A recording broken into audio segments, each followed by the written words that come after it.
sur ce film Anna, là, auquel j'ai contribué, je fais une formation de 1 ou 2 journées. Alors vous pensez, il me reste 5 minutes ou 10 minutes, je peux se passer 1 jour ou 2 jours. Mais vous voyez, c'est un film assez riche. Et donc, je vais vous poser des questions et c'est vous qui allez répondre. Alors, j'ai vu que vous aviez été super attentifs, donc tout va bien. Alors, je sais pas comment on fait, ça doit être là. Voilà. Alors, première série de questions sur les mécanismes de la violence. Est-ce que vous avez repéré le moment de fragilité qui a préludé aux violences que Anna subit? Quand est-ce que ça a commencé? Quand elle était enceinte. Pas pour rien que Gynécologues sans frontières est ici, hein. Car c'est souvent au moment de la grossesse, je ne peux pas vous expliquer pourquoi, mais c'est un moment de grande vulnérabilité, surtout quand vous avez un homme un peu fragile sur le plan narcissique qui ne supporte pas la compétition avec un bébé et les transformations du corps de la femme. Donc les escalades de violence, vous avez repéré, bien sûr, hein, elles sont archi-classiques. Hein, vous avez repéré, oui, je vais vous poser des questions un peu plus compliquées. Hein. Est-ce que vous avez repéré les stratégies d'emprise, la stratégie de l'agresseur pour réduire Anna à un simple objet qui fait tout ce qu'il désire? Hein? Ouais. Vous voyez, elle a plus d'amis, elle est isolée. Bon. Donc ça, ce sont des choses que vous êtes tous des professionnels, que vous avez tous repérées. C'est assez simple, mais n'oubliez pas que ce film est fait pour les médecins, pour sensibiliser les médecins, car les médecins ne voient pas les violences. Est-ce qu'il y a des médecins dans la salle, des médecins libéraux? Ah, il y en a 2. 2 médecins libéraux, c'est terrible de voir ça, c'est terrible. Tout à l'heure, j'ai entendu la pédiatre. Vous savez que les signalements d'enfants en danger, ça n'intéresse que 5% des psychologues et des médecins. 5% des enfants victimes de violences sont signalés aux autorités par les médecins. Ça veut dire que 95% ne sont pas signalés. Et pourtant, il y a les visites tous les mois, etc., etc. Alors, une autre série de questions. Quels sont les types de violences que vous avez repérés dans ce film? Verbal, physique, psychologique, mais il y en a d'autres. Sexuel, hein, des viols, et économique, elle n'a même pas un compte en banque. Donc tout y est. Est-ce que vous, les professionnels, vous faites comme le docteur Wursch? Est-ce que vous posez systématiquement la question des violences? Eh bien, je vous le dis, vous avez tort. C'est beaucoup plus facile que vous l'imaginez. Il y a un médecin que je connais qui s'appelle le docteur Lazimi, là, à Romainville, dans la banlieue parisienne du 93, qui un jour a fait un DU de néonatalité, et son maître de stage, qui était Emmanuel Piette, qui est la présidente du collectif contre le viol, il est allé la voir, il dit « Manu, qu'est-ce que je fais? Interroge les 100 prochaines femmes que tu vois depuis des années et pose-leur la question. » Il a eu 30% de réponses positives. Il en a fait une dépression. Et je vous promets, parce que depuis des années, il soignait un bobo à droite, un bobo à gauche, etc. Il ne comprenait pas. Il était même énervé par ces femmes. Et tout d'un coup, il a compris que c'était des femmes qui avaient subi des violences, souvent, depuis, comme vous l'a dit Louis, souvent depuis leur enfance. Combien il y a de victimes dans ce film-là? Oui, il y en a 3. Ça, je ne sais pas s'il y en a 3. Non, c'est bien possible. C'est bien possible. Mais 2, c'est certain. Car on vous l'a dit tout à l'heure, il n'y a pas d'enfants témoins de violences conjugales. Il n'y a que des enfants victimes. Et il faut se lutter contre cette phrase. Oui, docteur, mais c'est un bon père. Non, c'est pas un bon père. C'est un père qui fait que les violences se reproduisent comme ça de génération en génération. Bien, une autre question. D'après vous, est-ce que Anna présente un état dépressif dont Louis vous a dit qu'ils étaient extrêmement fréquents? C'est évident. Le risque de la dépression, c'est quoi le risque de la dépression? C'est le suicide, bien entendu. Est-ce qu'elle présente des troubles psychotraumatiques? Oui, lesquels? Dans le film? Les troubles du sommeil, oui. Oui, elle a des troubles somatoformes, comme on dit, hein. Mais elle a aussi des intrusions de pensée. Vous savez, elle dit, les mots, je les ai dans la tête. Et quand elle est dans le métro, hein, peut-être qu'elle a des images, des mots dans la tête, etc. Est-ce qu'elle a des conduites d'évitement? Lesquelles? Hein? Oui, ça c'est pas une conduite d'évitement. Non, mais vous avez vu comme elle a pas du tout envie qu'il lui examine le corps, le médecin. Hein. Elle est très... Pardon? Voilà, et puis, elle évite aussi d'en parler beaucoup. Hein. Bon. Alors, oui, présente-t-elle des troubles somatiques écrans? Bien sûr, comme je vous l'ai dit tout à l'heure, le docteur Lazimi, pendant des années, il a soigné des femmes sans savoir que la cause réelle de leurs problèmes, c'était des violences. Hein. C'est ce qu'on appelle des symptômes écrans. C'est pour ça que les médecins généralistes devraient être là. Et on vous l'a dit tout à l'heure, quand on a une fragilité chromosomique ou des choses comme ça, et une maladie potentielle, le diabète, il y a des tas de maladies comme ça, elles pourraient ne pas se révéler si on n'avait pas été maltraité dans l'enfance, ou si on n'était pas maltraité à l'âge adulte. Donc c'est un véritable problème de santé publique qui a été évalué. Il y a une étude qui a été faite il y a quelques années. Je crois qu'à l'époque on disait que ça coûtait 2,5 milliards à la sécurité sociale tous les ans, les violences faites aux femmes. Mais il y a eu d'autres calculs qui ont été faits en 2010 et c'est bien plus que ça. Qu'est-ce qui vous fait marrer? Hein? Je sais pas. Ah, on voit la télé. Ah, bon, enfin, vous voyez à la télé, d'accord. Alors comment explique-t-on ce sentiment de culpabilité? Je ne parle pas de la honte. Pourquoi toutes les victimes, en général, s'estiment responsables, elles pourraient faire différemment, etc. Pourquoi s'impliquent-elles toutes? Bien sûr qu'on leur dit que l'agresseur leur dit que c'est de ta faute, hein. T'as mal fait cuire, je sais pas quoi, elle a cramé quelque chose, etc. Mais pourquoi se sentent-elles coupables? Oui, mais c'est pas ça. Alors, je passe avec le micro parce qu'autrement personne profite des... Qui c'est qui a une idée? Non, levez le main, c'est celle qui a une idée ou celui qui a une idée. Le manque d'estime. Le manque d'estime. Le manque d'estime d'elle-même, oui, si on veut. Bon, c'est pas ça la vraie raison. C'est pas la vraie raison.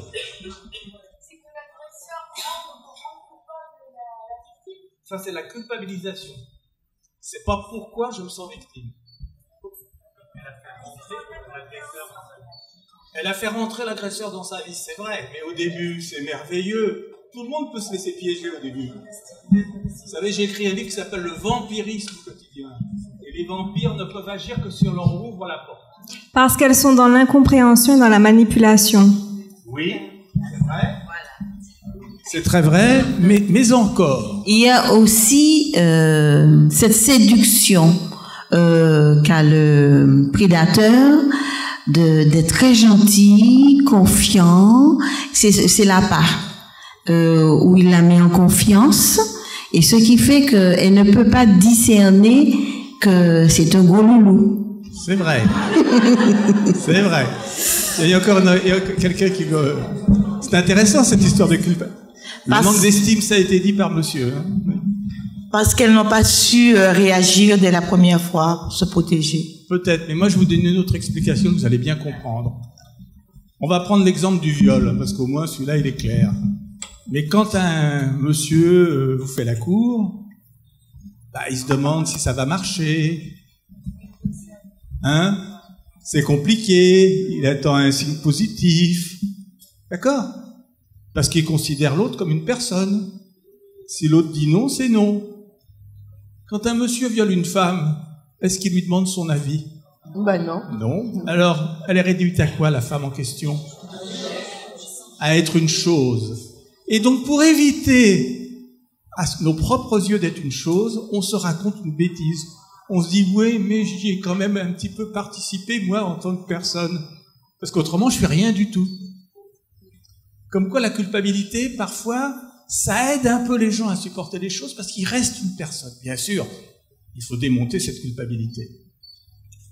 Alors, comment expliquez-vous sa perte totale de confiance en elle et en toute forme possible? Question assez simple. Je pense qu'elle fait tout de travers. Je sais pas. Pardon? Elle pense faire tout de travers. Ouais, elle pense de travers, c'est vrai. Vous avez remarqué qu'elle n'a pas confiance en sa mère quand même, hein? Qu'est-ce qui s'est passé dans la vie d'Anna? On voit bien que c'est un médecin généraliste, parce qu'un psychiatre, il aurait creusé ce truc-là, hein, c'est évident. Et comme dit Louis, les psychiatres, ils sont là pour ça. Alors, est-ce qu'il y a un élément de bon pronostic qui laisse supposer qu'Anna va briser l'emprise de l'agresseur? Mais j'en suis pas sûr. Hein. Quel est l'élément qui pourrait être de bon pronostic? Quel est le meilleur élément de bon pronostic quand une femme tombe sur un vampire qui va l'enfumer, tout ça? Bon.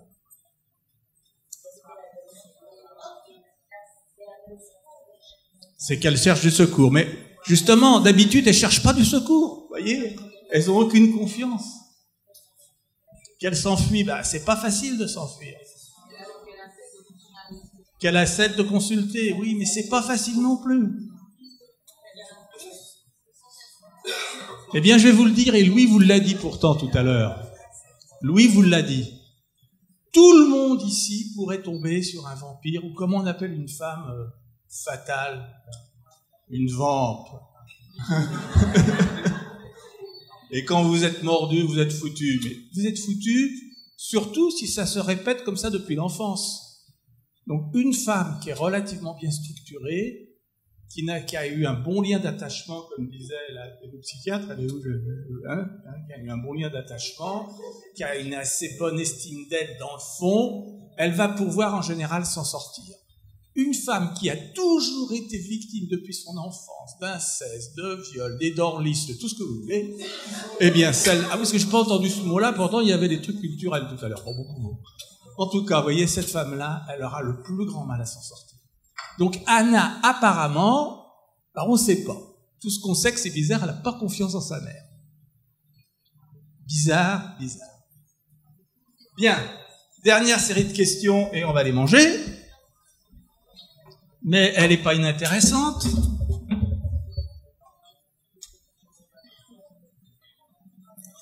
Alors, quelle est la première étape de la reconstruction d'une victime de violence?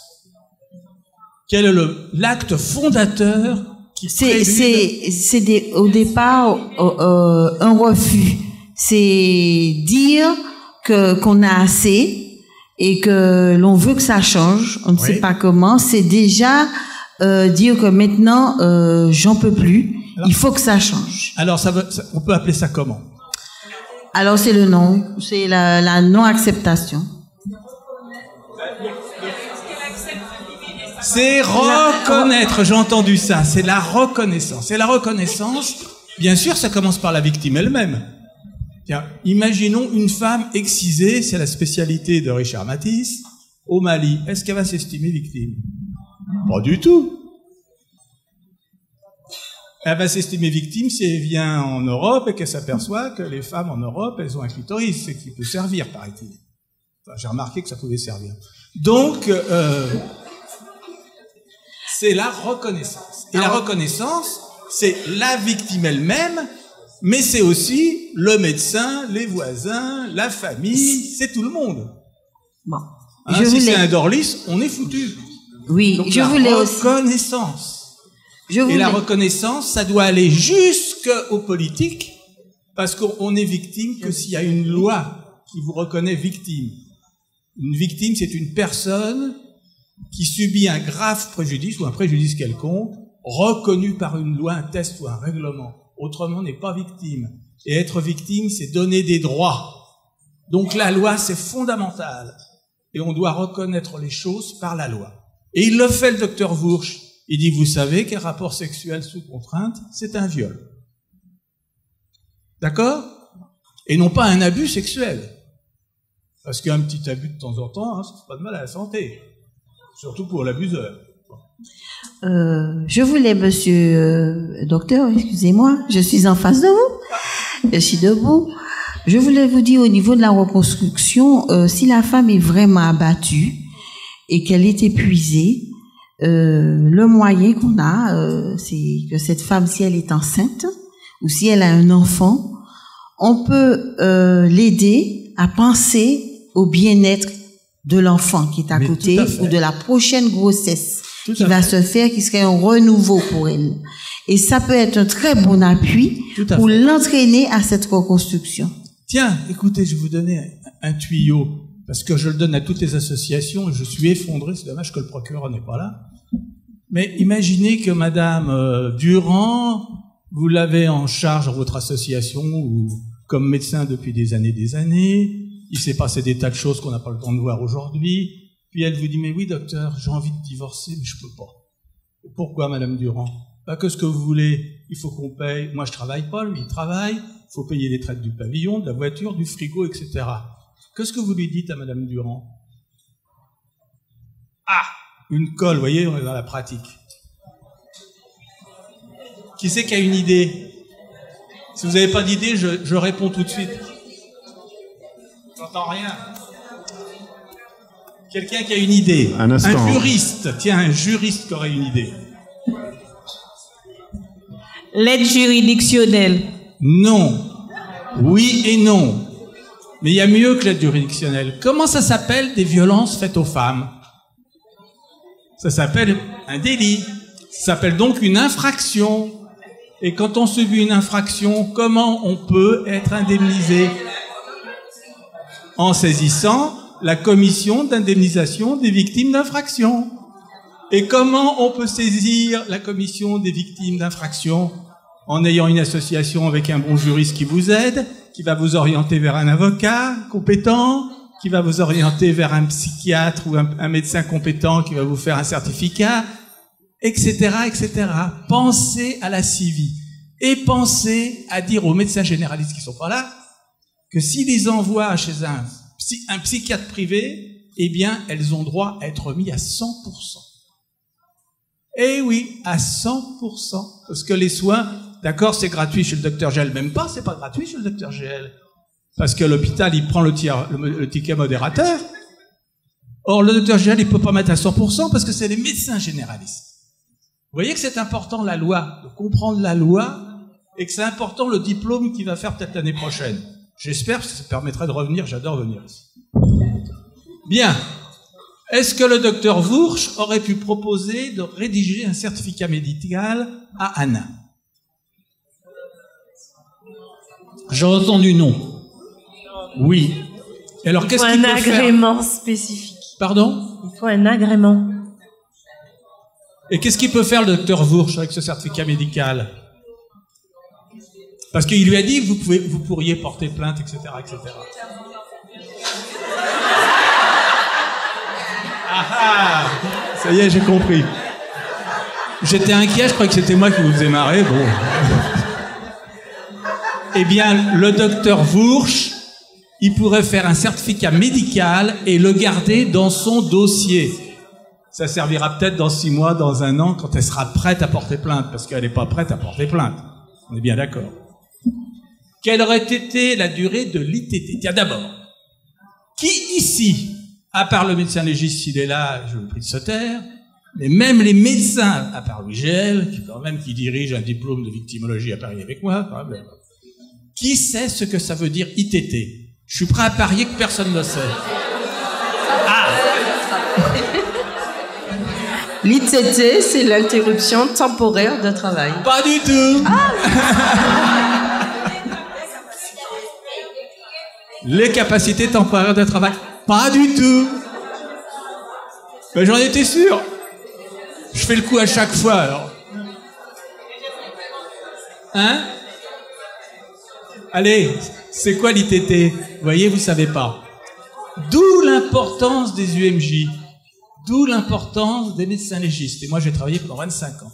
Ça veut dire incapacité totale de travail. Ah, c'est pas ce que vous disiez.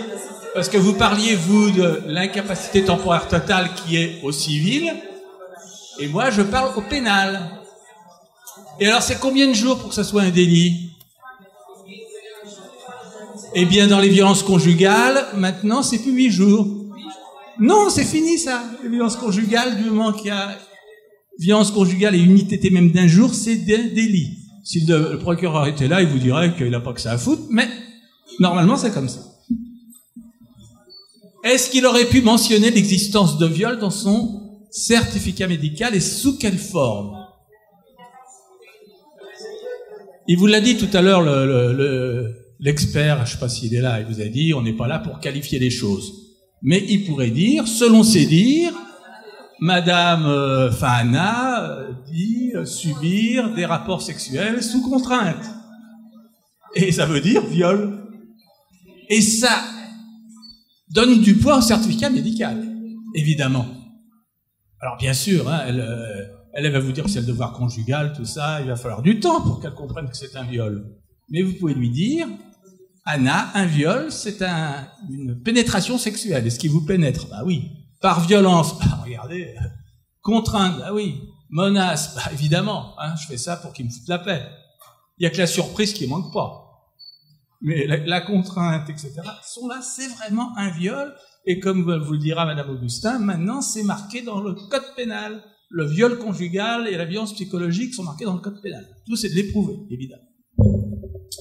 Alors, est-ce qu'une information préoccupante concernant Louise aurait été une bonne chose? Mais bien sûr, car Louise est une enfant maltraitée.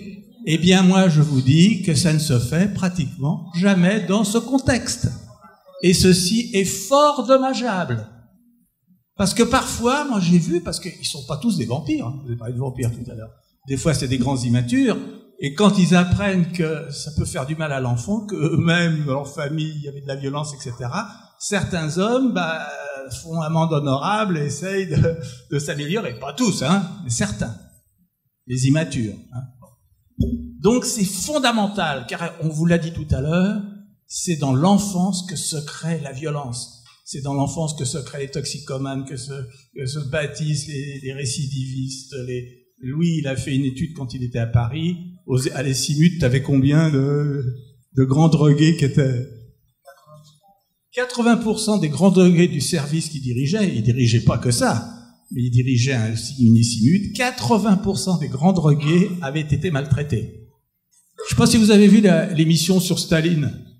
Enfants maltraités. Hitler, enfant maltraité. Mussolini, enfant maltraité. Milosevic, enfant maltraité. Vous voyez les conséquences, hein? Les enfants maltraités sont des bombes à retardement. Donc, les informations préoccupantes ou les signalements sont importants. J'ai presque fini. Est-ce que l'orientation proposée par le docteur Vourge vous paraît bonne, opportune? Pas mal, franchement, hein. Alors là, franchement, si tous les médecins étaient comme le docteur Vourge, là, franchement, on gagnerait du temps. Il l'adresse donc vers une psychologue, il l'adresse vers une kinésithérapeute, et c'est plus important que la psychologue au début. Parce qu'au début, il faut apprendre à ces femmes à gérer leurs émotions. Puisque, Louis vous l'a dit, elles se dissocient en permanence. Donc, au début, il faut leur apprendre à gérer leurs émotions. Avec du qigong, de la relaxation, je sais pas quoi, tout ce qu'on veut. La psychologue, c'est après. Quand on peut gérer ses émotions, parce que si on parle des choses qu'on subit et qu'à chaque fois on se retrouve complètement déconnecté, on parle dans le vide. Je l'ai fait pendant des années, je me suis trompé, je vous le dis. Profiter de ma mauvaise expérience. Et enfin, quel est le grand principe de la prise en charge que tout professionnel confronté à la violence devrait adopter? Qu'il soit assistante sociale, sage-femme, policier, juge, procureur, médecin, quel est le grand principe? Car vous êtes tous des thérapeutes comme M. Jourdain. Bien sûr, un psychiatre pourra mieux se débrouiller, je suis d'accord avec lui. Mais quand même, quel est le grand principe? Et c'est là-dessus que j'aurais aimé intervenir. Enfin bon. Oui, l'empathie, c'est très vrai. C'est-à-dire que quand vous êtes confronté à une victime de violence, vous allez gagner du temps si vous posez la question. Elle vous répondra oui dans 30% des cas. Vous savez que 20% des femmes ont subi des violences sexuelles dans leur vie. Les études de méta-analyse montrent ça. Presque 10% des hommes, parenthèse, hein, ça l'a fait marrer. Bah oui, mais évidemment quand ils sont petits. Vous imaginez que dans cette salle, combien vous êtes à avoir subi des violences sexuelles? Énorme. 20%. 1 sur 100. Et les types, 1 sur 10. D'accord? Le grand principe, c'est de repérer le scénario traumatique. Le scénario traumatique, c'est-à-dire comment les choses se sont passées. Le déni. Oh ben non, c'est pas... Mais non, c'est pas possible ton grand-père, enfin, c'est un dorlis, ou je sais pas quoi, enfin, pas possible. Ça m'a frappé, ça. La minimisation, le déni, l'isolement, vous voyez, diviser pour régner, hein, voilà, puis les violences qui se répètent, les abandons, etc., etc. Ça, c'est le scénario traumatique. Eh bien, quand on a compris le scénario traumatique, on arrête de faire des psychothérapies comme je faisais dans le temps, parce que je répète, ceux qui font des psychothérapies classiques répètent le scénario traumatique. Ils recherchent pas les antécédents traumatiques, ils travaillent en face à face, ils refusent de faire des certificats médicaux parce que, etc., vous voyez, hein? Parce que avoir un certificat médical de la part d'un psychiatre ou d'un médecin, c'est pas très facile, quoi. Vous savez bien si vous êtes dans une association. Hein? Et puis, c'est la répétition des violences, parce qu'une thérapie, c'est vous venez à tel jour, si vous venez pas vous payer, etc. Ce qui est vécu comme une maltraitance pour une victime de violences répétées. Pas pour un névrosé. Hein. Un névrosé, la plupart des gens ici peuvent supporter la frustration, mais pas une victime. Et puis évidemment, comme il parle pas, comme l'agresseur, etc., tout se répète. Et parfois jusqu'à des rapports sexuels entre le thérapeute et la victime d'inceste. Extrêmement fréquent. Ah oui, je sais que ça vous choque un peu. Mais c'est un passage obligé. Le passage obligé, c'est que la victime essaye de remettre en scène cette chose-là avec le thérapeute et que le thérapeute dise « bah non, je suis désolé, mais... Hein. » Moi, une fois, il y a une actrice qui m'a dit... Alors j'ai eu du mal à gagner sa confiance, etc., parce que c'est long, hein, c'est des traitements qui sont très longs. Et quand elle commence à avoir confiance en moi, qu'elle se trouvait un peu à la maison, parce qu'elle me disait les rideaux, c'est pas tout à fait bien adapté, etc., j'essayais, on est à la maison, les ennuis arrivent. Ou plutôt, la fin de la thérapie arrive. Elle m'a dit, bah vous savez, docteur, ma copine Paquita, quand elle va pas bien, son thérapeute lui prend la main. Ah, je dis, ah bon? Mais j'ai quel âge, madame machin? Bah, vous avez 50 et quelques, docteur. J'en ai beaucoup de plus que 10 de plus. Ferme ma parenthèse. Ah oui, c'est pas l'âge de tonton. Et ça a commencé comment? Bah, il me prenait la main au début, vous voyez?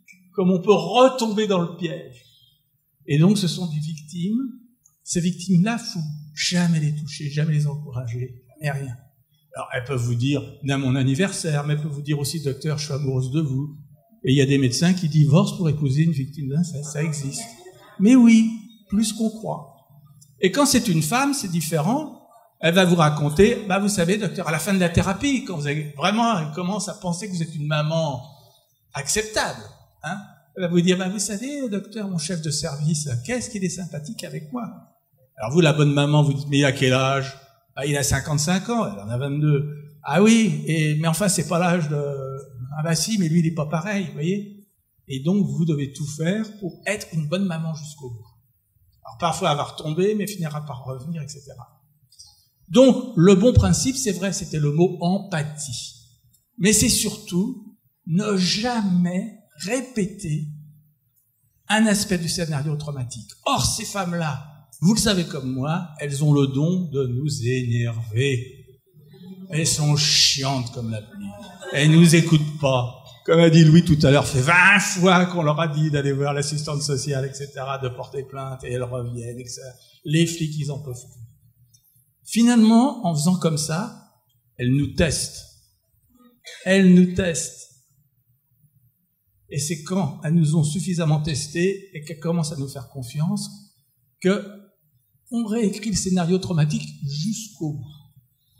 Eh bien, je vous souhaite un bon appétit.